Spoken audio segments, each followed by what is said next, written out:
A warm welcome to everyone. I want to welcome you all to this meeting of the Academic Health Department Learning Community. I believe this will be an interesting and important session as we explore possible content of a research agenda for academic health departments. We began thinking about this issue last year when a member of the Council on Linkages, Dr. Vincent Francisco, suggested that the development of such a research agenda might help us in our quest to better understand and promote the idea of academic linkages with local and state health departments.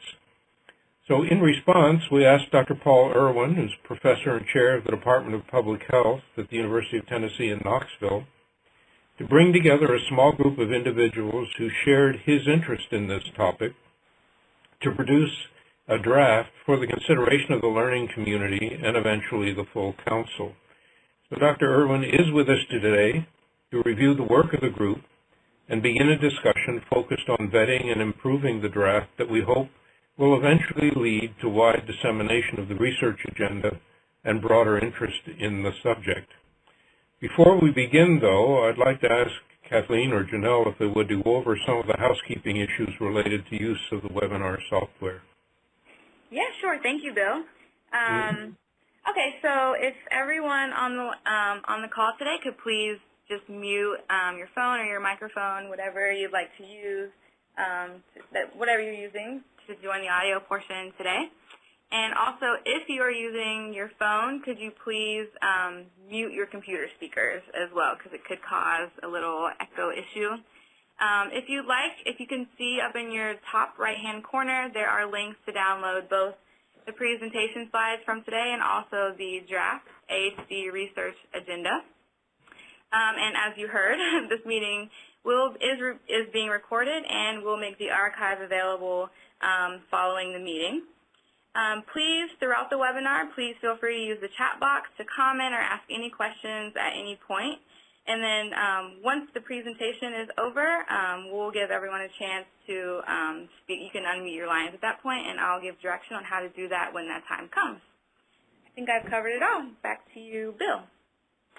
All right. Thank you very much. And with that, I think we'll just ask Dr. Irwin to begin his presentation, if you would, Paul.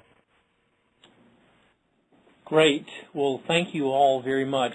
Thanks to the Council on Linkages, to Bill, Kathleen, and Janelle, and to all of you in the Academic Health Department Learning Community for this opportunity.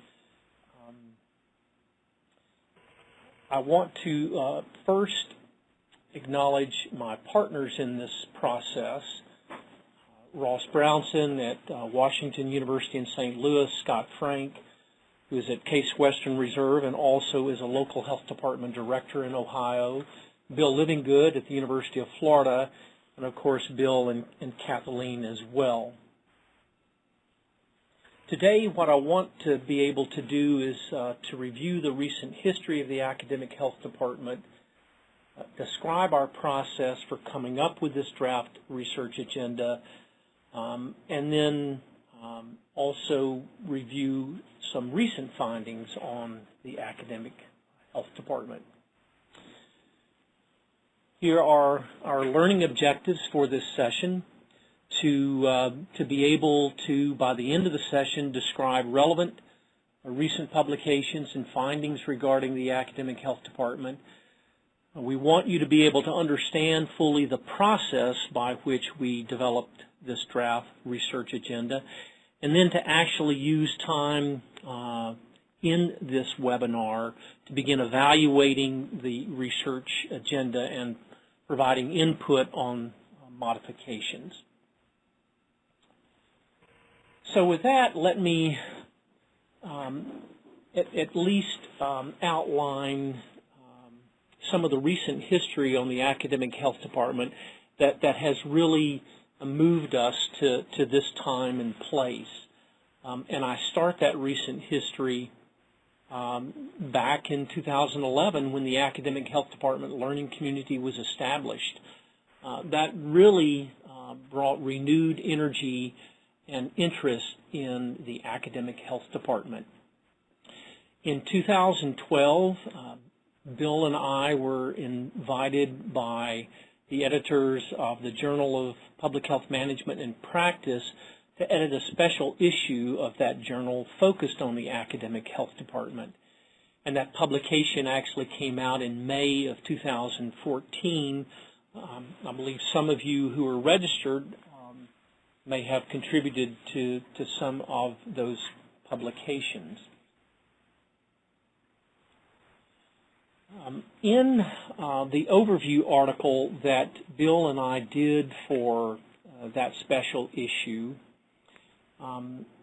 we did a sort of a pseudo gap analysis, if you will, considering what we currently know about the academic health department and what we thought we need to know. And we structured this gap analysis around certain elements of value, including quality, accreditation, research, and health reform. So, for example, we know through good literature review that the academic health department enhances the quality of educational experiences for students, but we don't know which models of education and training are the most effective. We know, for example, that the academic health department enhances the capacity and ability to conduct practice-based research, but we don't know how it enhances or impacts the potential for actually translating that research into practice. Most of the articles that were in that special issue focused on case studies of specific academic health departments. However, there was very little evidence of evaluation. And so our academic health department here in East Tennessee, which is a partnership between the University of Tennessee, where I currently sit, and the Knox County Health Department, set about producing a logic model in order to allow us to thoroughly evaluate our own academic health department and to suggest a model logic, a general logic model that others might be able to use as well. We took this logic model one additional step by using it to begin framing potential research questions on the academic health department. So in that publication on the logic model, here are just a few examples from our list of research questions, again within the context of the usual logic model elements of inputs, activities, outputs, and outcomes. And so again, you can see that first research question actually came directly from the gap analysis that Bill and I did. What models and theories of education and training are most effective in creating the conditions to establish an academic health department? So that brings us then to the process for developing the draft research agenda. As Bill described in his opening comments, the Council on Linkages extended an invitation to me to begin working on drafting a research agenda back in the fall of last year. There was general agreement at the outset that that logic model framework might be a good starting point for exploring additional potential research questions. So after agreeing to take the lead on this, I quickly identified others who were very knowledgeable and active in the field. With all of them, Ross, Scott, and Bill, having served in both academic positions as well as in practice positions. The way that we did this work, very simply, was to do this by conference calls between the four of us, where we held conference calls over about a 2-month period, with each call focused on a specific aspect of the logic model framework. And then after each call, revisions were made and circulated to the group, and there was more input and back and forth virtually, as I'm sure all of you have done before. And then following our final call at the end of January, we produced what you have as the final draft research agenda. Now, I know that this was circulated ahead of time, and I'm not going to go through every one of these by any stretch. I thought I would just highlight a couple of these to indicate the kinds of questions that we thought appropriate. And on that note, in coming up with these questions, we talked extensively about really having us stretch. While we didn't want to suggest research questions that were just absolutely infeasible or impossible to answer, we did want to push the field. So you'll probably see in some of these questions that might at first blush seem like they may be extremely difficult, if not impossible, to answer. Yet again, we wanted to push the field on this. So with inputs, you'll see that first highlighted question, that's come all the way again from that gap analysis, the models and theories that are most effective in creating the conditions to establish an academic health department. We've heard lots, and I know there's been a lot of discussion and some really good examples of the type of agreements that are in use. And so we ask, what are the types of formal agreements that have been established, and what are the critical elements of such agreements? What specific elements actually make a difference? For activities, a couple of questions of note. What value does the academic health department add to service learning courses? So apart from the usual activities that might be generated between a practice and an academic site, is there added value regarding service learning courses? Does the academic health department enhance the quality and relevance of field placements? And if so, how? So all of our accredited public health academic programs are required to provide a practicum or internship. So beyond that basic requirement, does the academic health department relationship provide added value to that experience for not only students, but the academic side as well as the practice side? For outputs, do students in settings with academic health departments achieve public health competencies at a higher level than students in settings without academic health departments?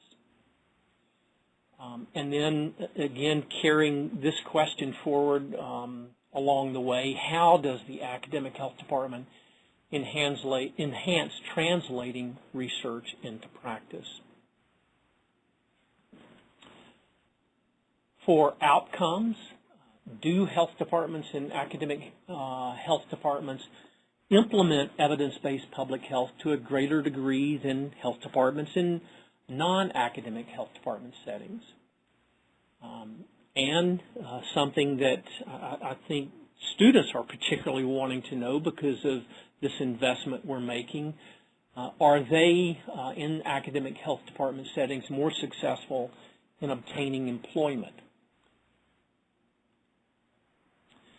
And then finally, although this wasn't a part of our original logic model, part of the process of developing this draft research agenda had us add this final logic model element on impact.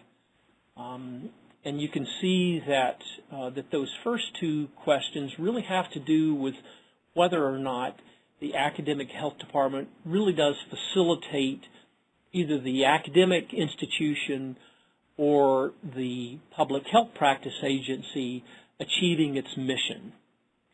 And then finally, the $64,000 question,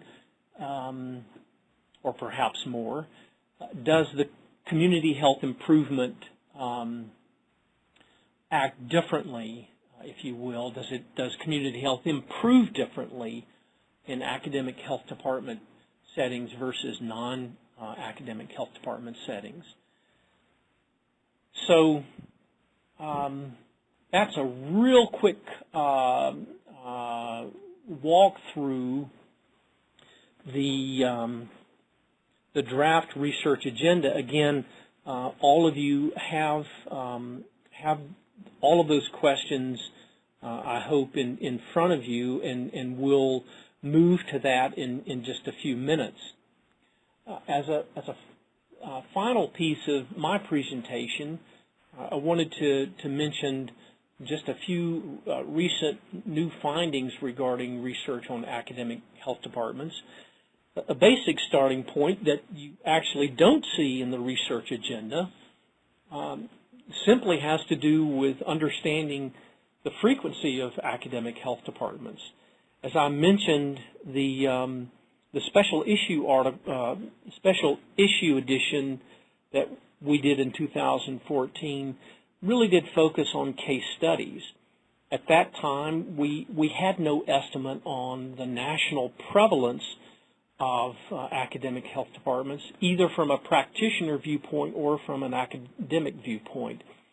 And so work that we've been involved with in the last couple of years, work that many of you on the call are likely knowledgeable about, had to do with answering that very basic question about prevalence. And so we attempted to answer that question in two ways. First, by engaging you, members of the academic health department learning community, which includes both practitioners and academicians, and then a focus specifically on accredited schools and programs of public health. Some of you might recall this presentation, which I provided to the learning community a few months ago, on the frequency and characteristics of academic health departments.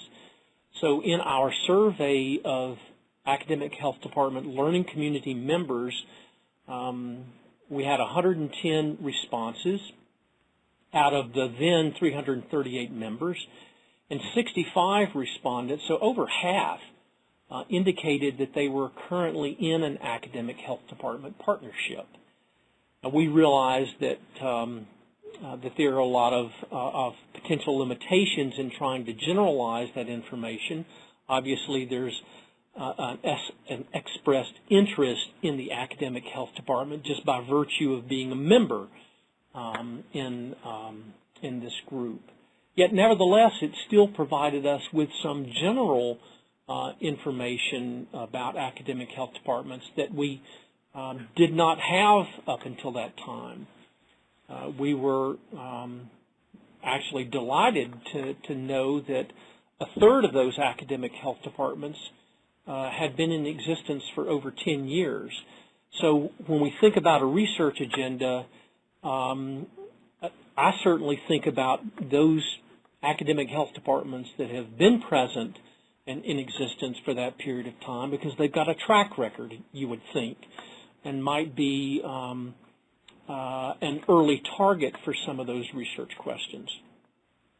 About 2/3 of the academic health departments were actually doing joint research activities. So it's not just about enhancing the educational experience of the student. It is about creating new knowledge.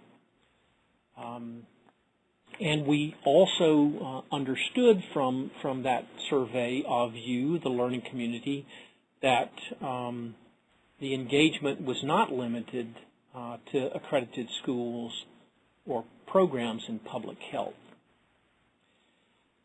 A second effort, and one that we were just in the process of finishing up, and we have this work in press right now. We plan to present this this fall at the American Public Health Association meeting. This was a survey that we did targeting deans and program directors of roughly 156 accredited schools and programs of public health. So again, getting the academician's perspective on academic health departments. We had a pretty good response rate, about 75%, with over half of those respondents indicating that they had an academic health department partnership. Now, we included in that survey, just as we did with the one we did with the learning community, a definition of the academic health department, which included possibly, but not requiring, having a formal written partnership agreement. One of the reviewer comments that we had on our draft manuscript had asked us to present additional information that focused just on those academic health departments that said they had a formal written agreement, believing that would be a better representation of the prevalence of these formal partnerships. And you can see that still almost 40% of all respondents said they were in an academic health department relationship with a formal written agreement.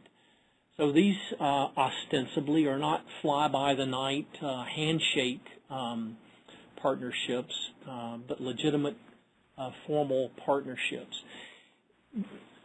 So I think what we've learned from this is that the academic health department is certainly more prevalent than I had anticipated or expected, and I'm delighted that it is so. So that brings us to this part of the presentation. We have a lot of time to spend, which is really the intent of this webinar, to talk about this draft research agenda. In sort of tossing out these potential discussion questions, it would be my preference, although I'm certainly open to where the participants want to go, that we not spend a lot of time debating about whether this particular item is an activity, or is it an output, or is it an outcome. I certainly believe that if you put two academicians and two practitioners in a room, you'll get 6 opinions on this issue. I would rather talk about the larger issues that are framed in these questions, including that first one: is the logic model an appropriate framework to use, or are there better frameworks? Are there major missing elements that you've seen? What are the best methods for obtaining input? Then what steps might you recommend we take next in getting us to a final research agenda? So, Ron, I just, of course, now I just look up and see your question in the chat. Hi, Paul. This is. Go ahead. Yeah, this is Janelle. We do have a couple questions that have come through as you were speaking. So we have one that is, have you considered the regional public health training center's role in the research agenda? You know, that not specifically, although clearly the public health training centers, by virtue of their connecting academia and practice, should be one of the not only primary participants in finalizing a research agenda, but an important venue for carrying out various pieces of the research agenda. terrifically important partnerships, just as the public health practice-based research networks are as well. You know, these are established academic practice partnerships that are in areas where there may be academic health departments established, but in areas where there may not be. So really appreciate the question about the training centers, Melissa. Great. Thank you, Paul. And we had another. Do you know approximately how many AHDs have a partnership with more than one institution? I can probably pull that up before the end of the webinar because it's in our work. But I think that at least half of the academic health departments from our most recent study had more than one partner.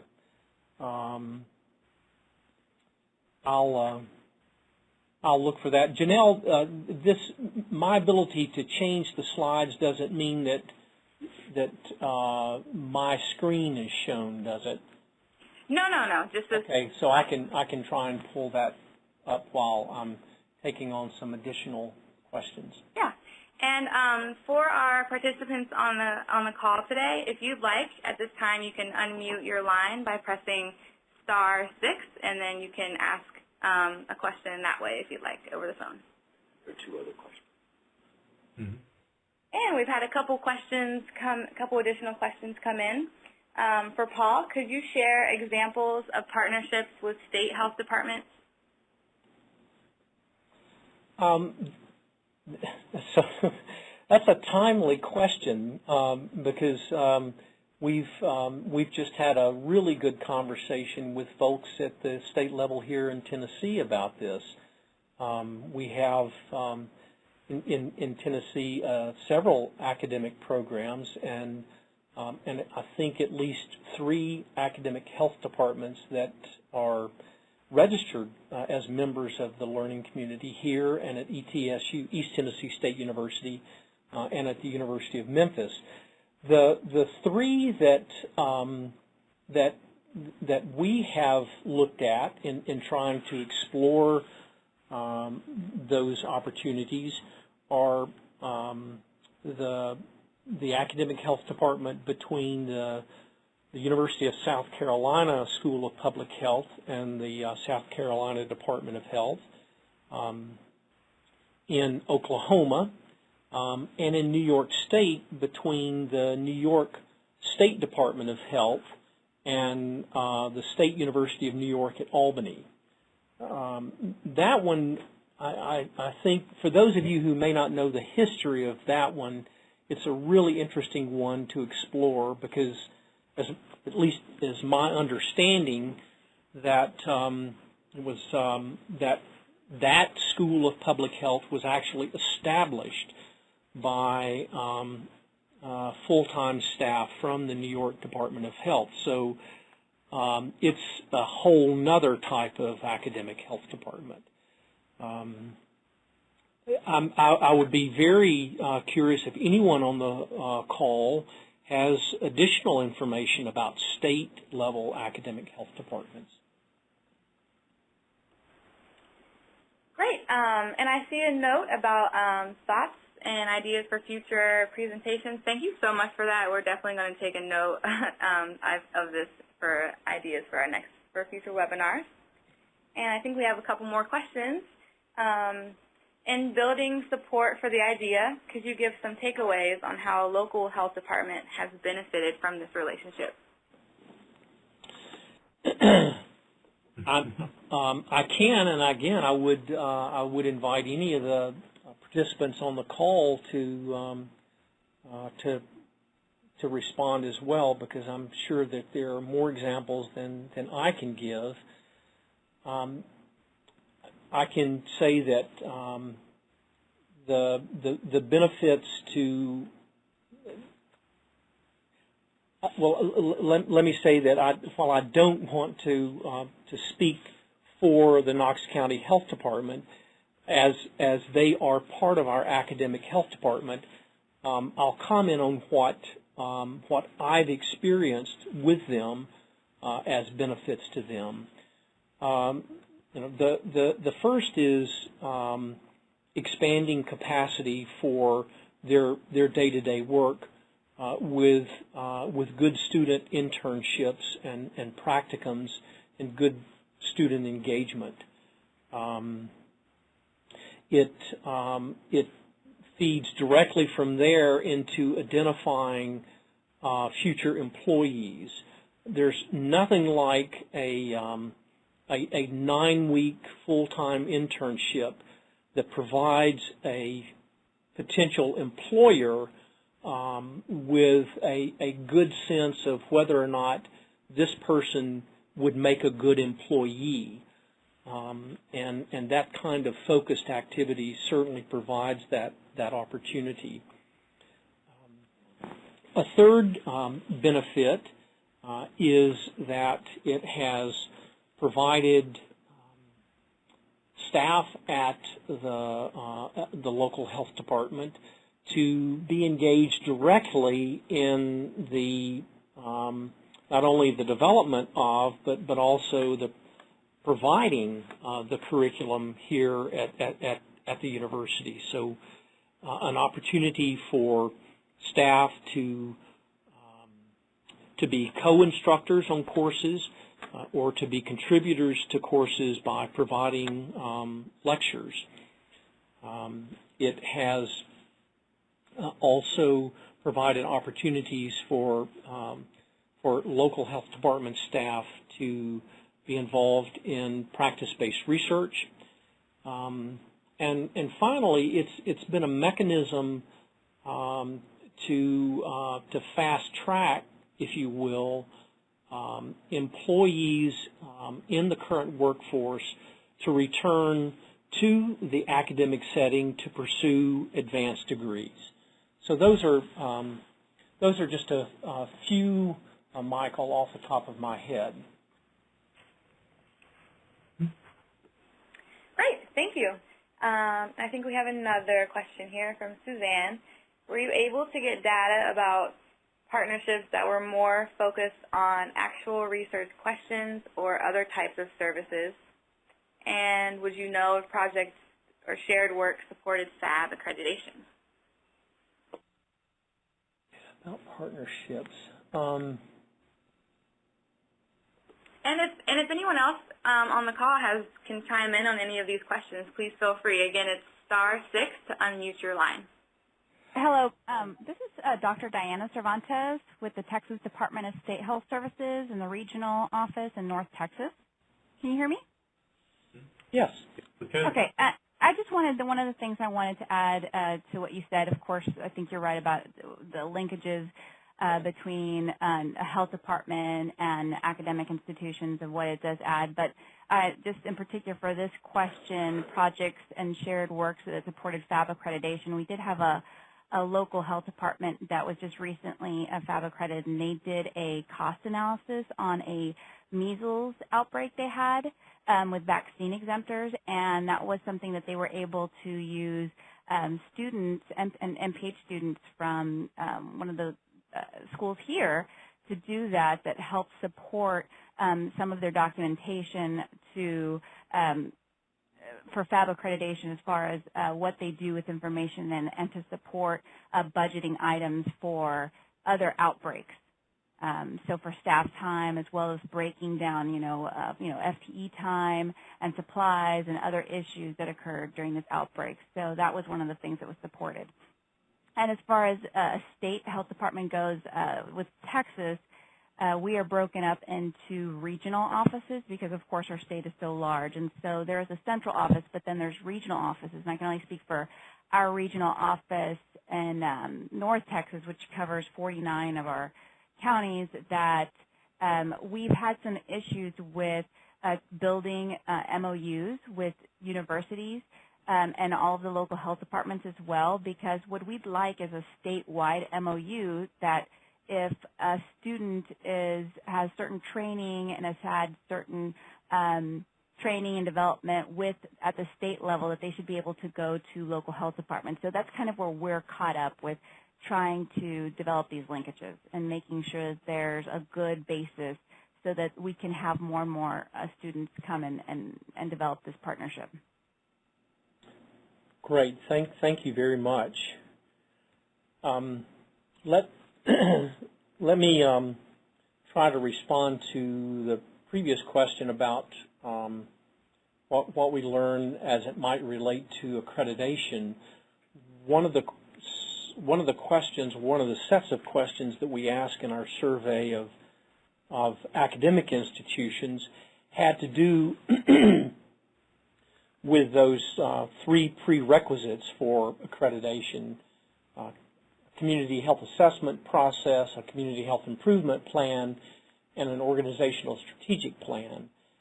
And so of the academic health departments, about half said that they were involved with their practice partner in conducting a community health assessment. About 40% involved in completing a community health improvement plan. A little less than 30% in implementing a community health improvement plan, and around 18% helping the practice partner develop an organizational strategic plan.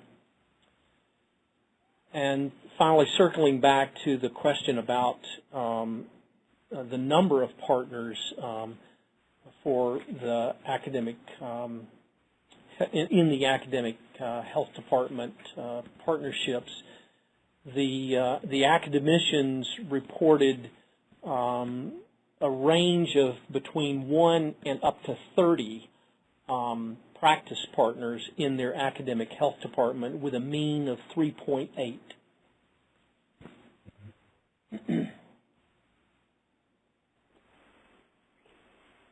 Thank you. I don't see any more questions in the chat box. Did anyone have any they'd like to voice aloud over the phone, or have any thoughts about the questions on the slide?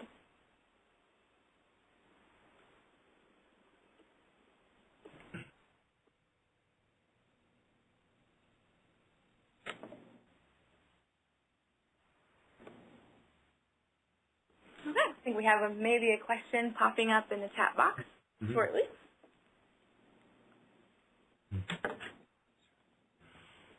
Okay, we have a question. How many health departments answered the survey regarding FAB assistance?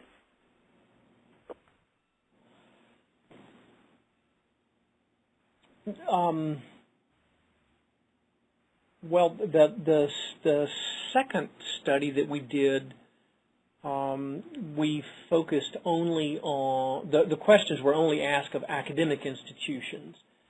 In the first study, where we surveyed members of the academic health department learning community, we had, of those 65 respondents, we had only 12 respondents who identified themselves as a practice partner. And so the numbers were simply too small to provide that level of detail. Great, thank you. We might have one more. Okay, so Suzanne, this is very interesting data. Thank you so much. What questions would you like to pursue for further research in this area?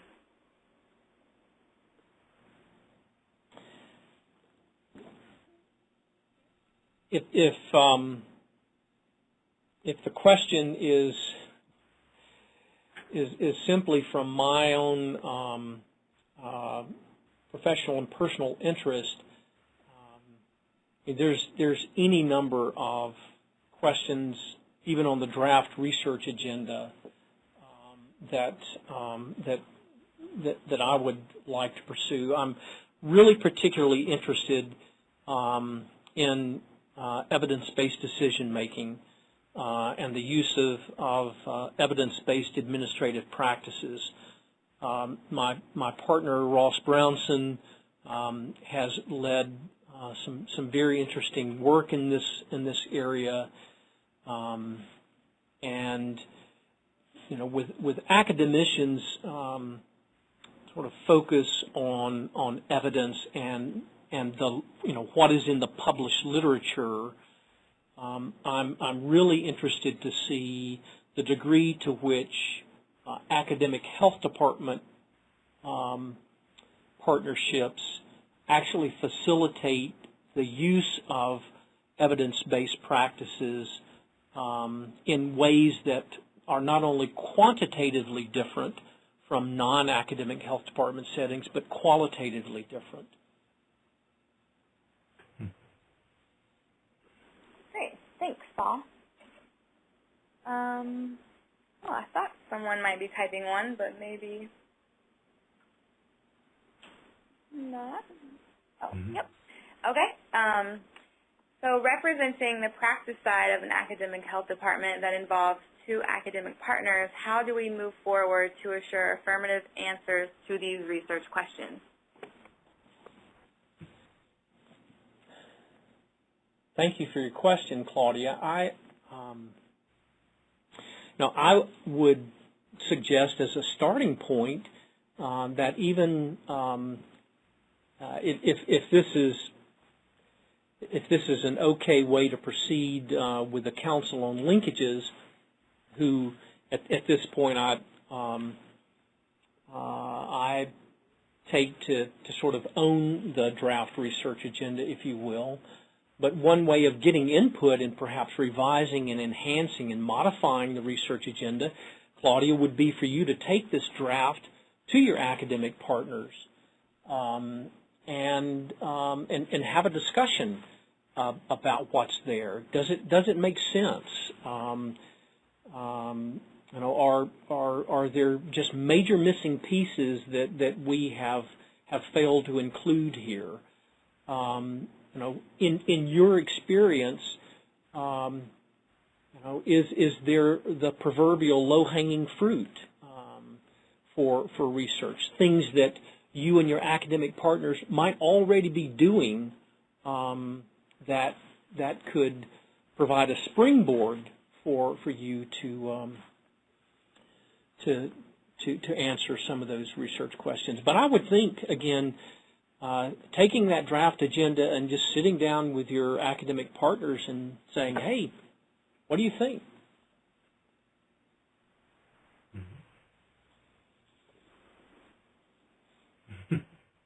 Oh, great. And Claudia says that's exactly what she wrote in her, a note to herself in her annual work plan. So thanks for the affirmation. Great. Right. We want to know, Claudia, what you hear when you ask that question. What do you think? That'll be important for helping us get to a final research agenda. Mm-hmm. Paul, this is Bill Keck. I just want to reaffirm what you've suggested to Claudia for others on the call as something for them to think about doing, because the process we have in mind for this, of course, is to keep the research agenda, the draft research agenda, open for comment for a while, perhaps 4 to 6 weeks, but eventually, or a little bit later this year, we want to bring the research agenda to the Council on Linkages for their review and hopefully adoption as a document that we can use to move ahead on all of this. So the more input we receive from both the practice and academic communities around the country, the stronger the document will be, and the more likely it is, I think, to be useful right out of the block. So it will be posted on the Council on Linkages website. Of course, you all have copies of it now anyway. We've distributed it quite broadly, and the more you can think about it yourselves and involve others in the thinking, the better off we'll be. So that's a wonderful suggestion, Paul, for Claudia, and a good idea that she had as well. I hope more of you will do that. Great. And Claudia, I know that, and others, I know that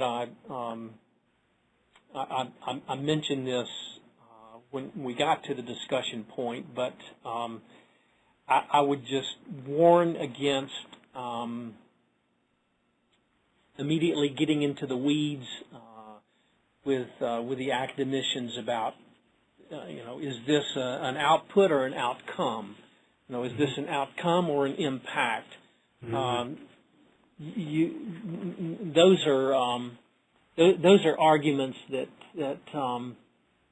may not be particularly fruitful and may take up a huge amount of time, where you can ask the larger questions about, the value of the framework itself and whether there are, large missing elements, and what are you doing currently that might relate to one or more of those research questions. Suzanne, I think that Bill just answered your question as you were typing, that it sounds like that the draft would be open for at least 4 to 6 weeks for comments before moving on it further.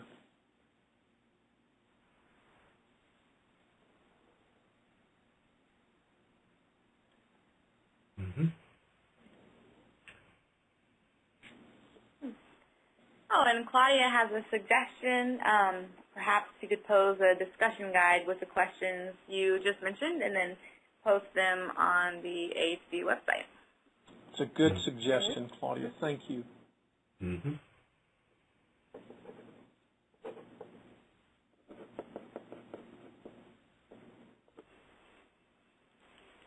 Do we have any other questions? Any other comments? I'm just specifically interested in hearing from folks regarding that second bulleted question. If you've had a chance to look at the draft research agenda,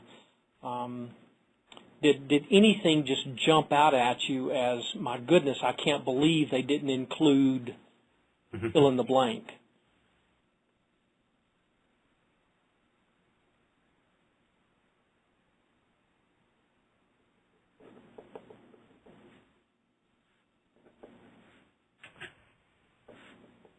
Seems like you get high marks, Paul, for being thorough.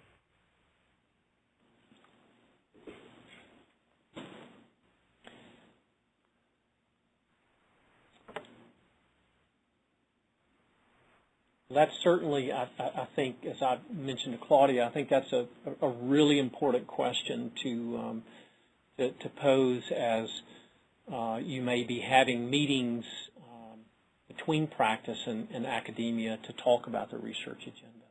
Mm-hmm. And of course, we know that this will never be a completed document. It's one of those things that we would consider a living document. We expect as time moves on and more people get involved that indeed there are quite likely to be additional elements to be added to the agenda. We are hoping to use it, however, as a way to stimulate thought about all of this and hopefully to convince or help convince potential funders that these kinds of research questions are worth investing in.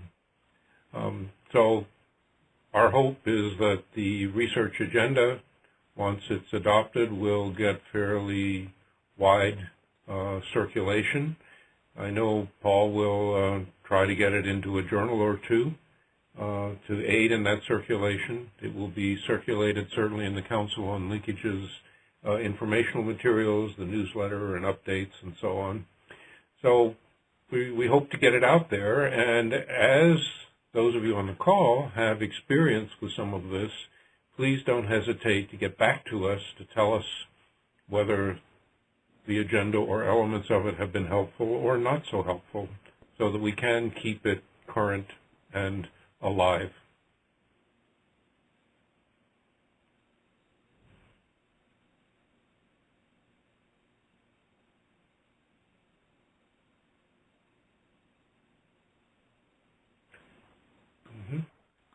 And it looks like, Janelle, there may be another suggestion there. Yeah, thank you, Christian. Another suggestion for consideration, the impact on workforce development and training for employees of a health department. Yeah, thanks, Christian. Yes, thank you, Christian.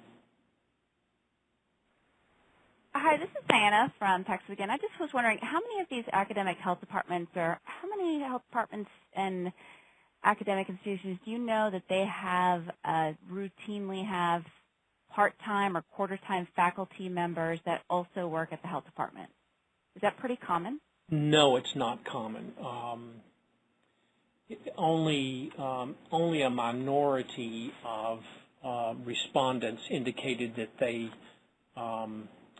shared faculty between the academic institution and the practice setting.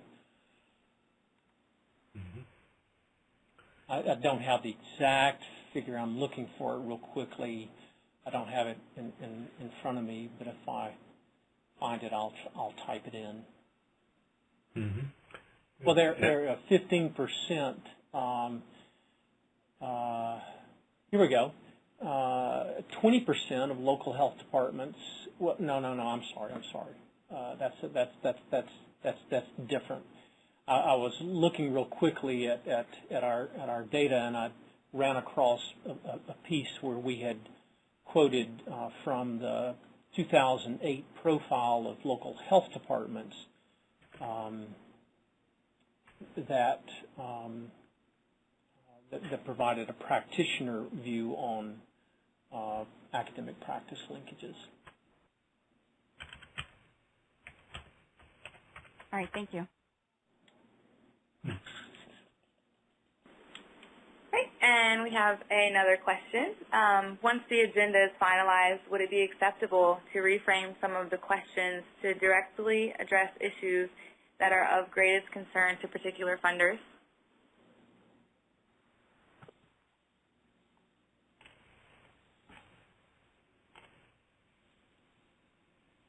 Well, I think I certainly would think so, and I think it might be prudent to actually include some potential funders, at least those we know have historically funded this type of work. For example, the Robert Wood Johnson Foundation.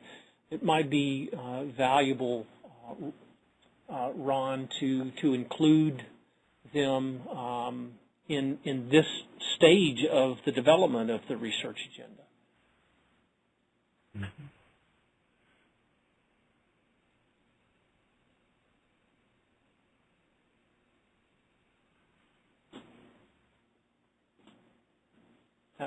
Good point, Claudia.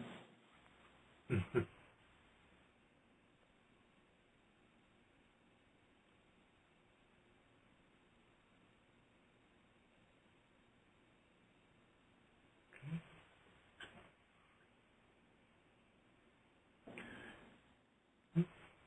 All right, very good. Are there other questions or suggestions from anyone on the call?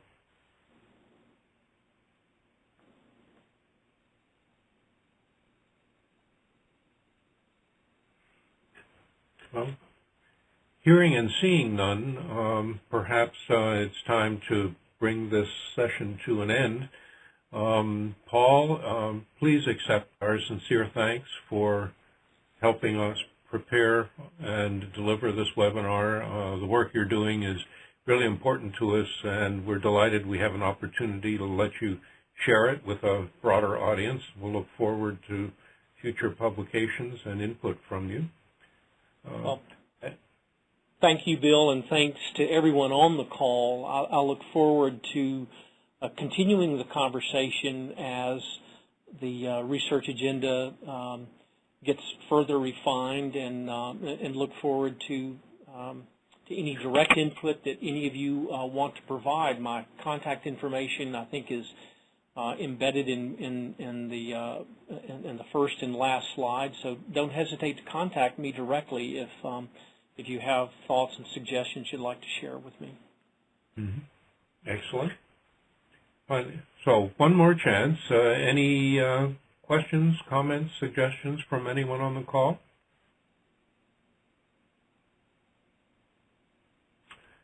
Very good. Well, thank you again so much for joining us. This is, of course, the latest in our virtual Academic Health Department Learning Community meetings.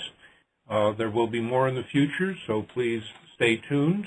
Thank you for the suggestions for what we might address in future meetings as well. Also understand that you can feel free to connect with us anytime if you have additional suggestions about what content might be for one of these meetings. So thank you so much. Thanks to the staff for arranging the software and helping us manage our way through the call. And we'll look forward to interacting with you next time. So thank you again, and goodbye now. Thank you all.